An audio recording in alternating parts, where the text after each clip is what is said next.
And as part of our commitment to keeping an eye on the community, we're following how rising housing prices are keeping some families stuck. A community group says prices in the city have driven some people of color out to the suburbs. Over the last 10 years, more than 10,000 people of color left the city of Pittsburgh. And one of the reasons is housing costs. Chris Hoffman is live now with a look at what can be done. Chris.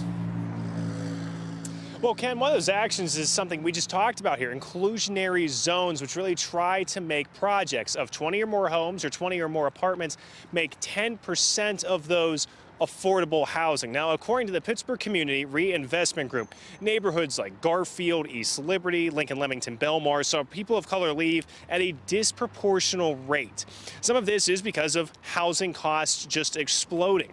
Local realtor Chris Elson says from 2012 to 2017, costs went up about 9% in our area.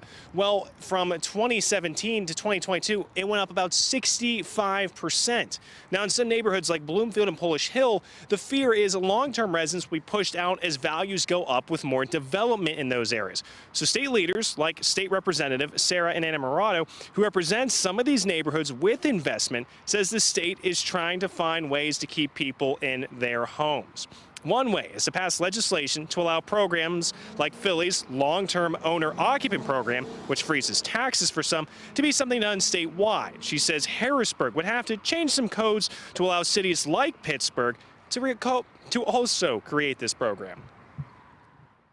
That allow people to build equity, build long-term connections with their community, and also, have a safe, stable, and affordable place to call home. Well, I'm not really sure when exactly it's going to slow down. I think as the interest rates keep climbing, it's definitely going to price buyers out of the market, which will start to, equalize the market and maybe take a little bit of leverage away from some of the sellers. And neighborhood groups say land trust and more affordable housing developers would also be solutions to keeping neighborhoods welcoming for all. And Representative Innamorato says the budget season, her office is calling for some legislation that would help people who've been long-term home owners who are maybe going through a financial situation or on a fixed income. If something goes wrong with their house that would cause code violations to start stacking up, that would cause them to be forced out of their home, well, they're looking to pass some legislation to help these people be able to afford some of these repairs. We're live this evening. Chris Hoffman, KDKA News.